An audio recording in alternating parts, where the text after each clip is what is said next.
All right, good morning and welcome. It's Corporate Governance Platform, brought to you by the Institute of Chartered Secretaries and Administrators of Nigeria, ICSAN. I am Funmi Omoburiwo. ICSAN is a leading recognized professional body in Nigeria dedicated to enhancing the status and practice of corporate governance and public administration. ICSAN is the only professional body authorized in Nigeria to conduct the examination leading to the qualification of chartered secretaries and administrators. All right, today we're going to be looking at whistleblowing as a critical governance mechanism. Whistleblowing as a critical governance mechanism.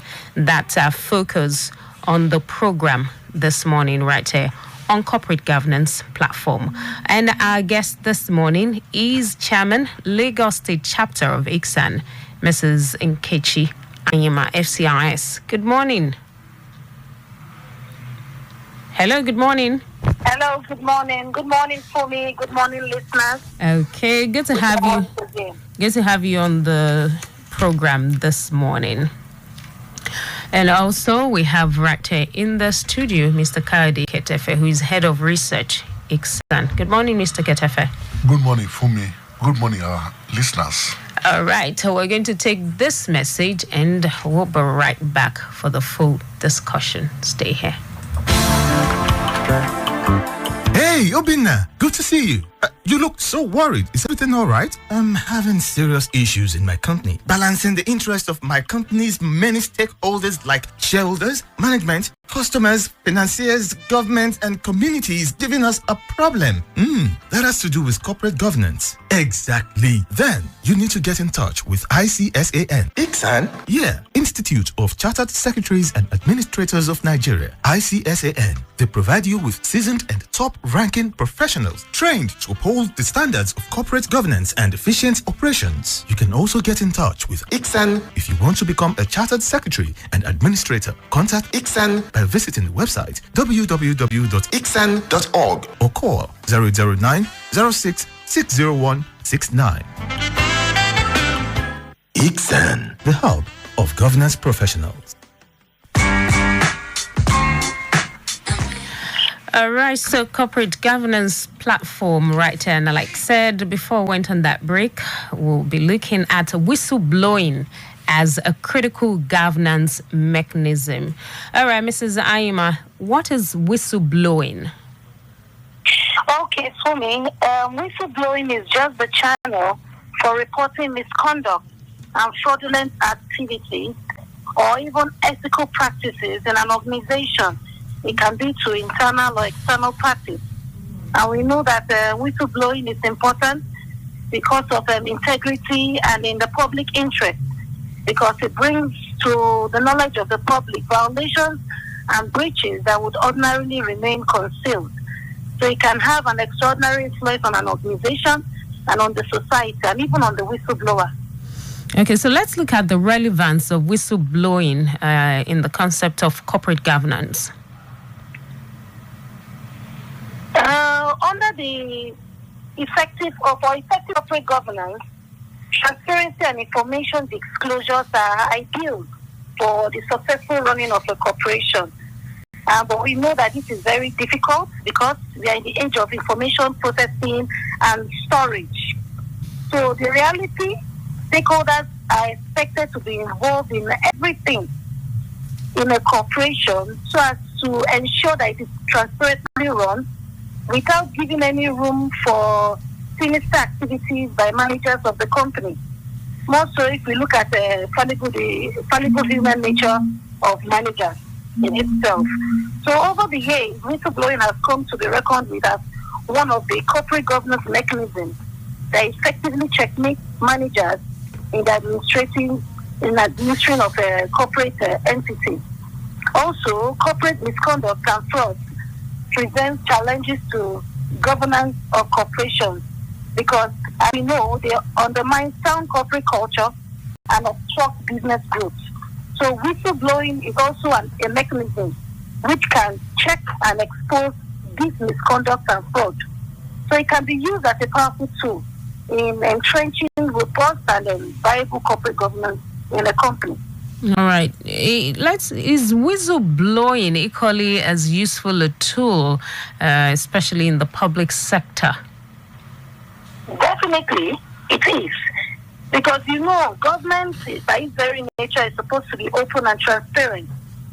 And it's especially important that unethical or illegal behaviors are exposed and fully disclosed in the public sector. We know that not all the problems in the public sector are generated within the government organization.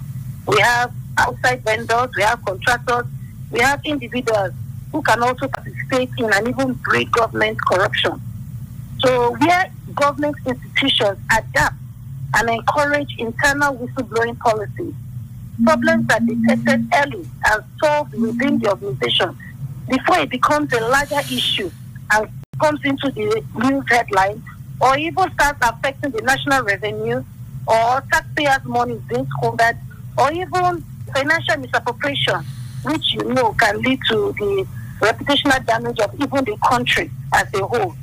We also saw how the EFCC some time back, when whistleblowers were coming up to inform them of indiscriminate places where government officials were storing alleged stolen funds. This does not help the country's reputation at all. So whistleblowing is very important in that sector.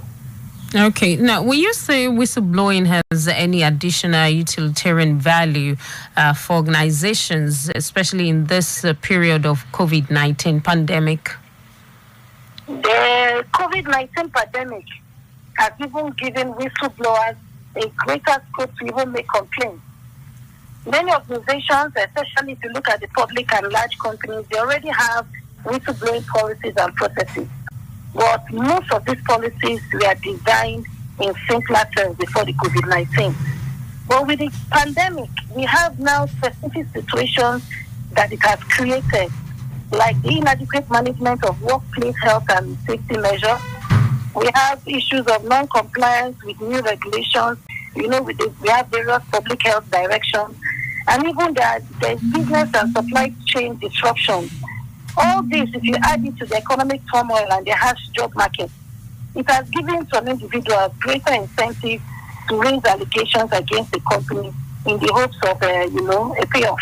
So it's important that organizations review their policies at this time so as to address these issues before it can generate to, significantly reputational harm that can even be a material legal risk to the company. These things can lead to regulatory investigation or even media embarrassment, which can remove or, destroy shareholder value. So it's more important at this period. What's really the relationship between whistleblowing policy and risk management? Whistleblowing management is risk management. Companies today, they are becoming increasingly aware that there is risk and issues posed by whistleblowers. So they understand that it is critical for employees to uncover major misconduct and help them in detecting it in a timely fashion so that companies can take proactive steps to ensure that it doesn't bring about potential and negative risk to the company's reputation and finances. So an effective whistleblowing policy forms part of the risk management policy. And when this is effectively used, it becomes companies are able to minimize any potential risk and they're able to, improve in their finances and keep their reputation intact. So it's all part of risk management. All right. Thank you so much, Mrs. NKECHI ANYIMAH, FCIS, Chairman, Lagos State Chapter, ICSAN. Thank you so much for joining us on Corporate Governance Platform this morning. Thank you, Fumi, for having me too. Okay. All right. At this time, Mr. Ketefe, let's have some announcements. Thank you very much, Fumi. Let me start today's announcement with the special announcement on the election of our president, Mr. Bode Ayeku, FCIS, to the position of Vice President of the CSIA. ICSAN President Ayeku emerges CSIA Vice President. The president of the Institute of Charter Secretaries and Administrators of Nigeria, ICSAN, Mr. Bode Ayeku, FCIS, has been elected the vice president of the Corporate Secretaries International Association, CSIA. Ayeku, a veteran governance professional, emerged the vice president of the Global Association at a recent election by the body. He was an ESCO member of the association prior to his present election as a vice president. According to a statement made available by the CSIA, Ayeku was unanimously elected at the body's recent annual council meeting alongside two other top members who are Assis Gag, who was elected the president, and Xiu Chuan Shua, who was elected secretary of the association. In the statement titled CSIA Welcomes Honorary Officers for 2021, the Global Governance Association wrote as follows: CSIA held its annual council meeting on 7th and 8th September 2020, and we are delighted to introduce the honorary officers for 2021. Assis Gag, President; Bode Ayeku, Vice President; Chuan Shua, Secretary, were all unanimously elected to lead CSIA into a new decade. We look forward to their capable guidance, taking the organization to even greater heights.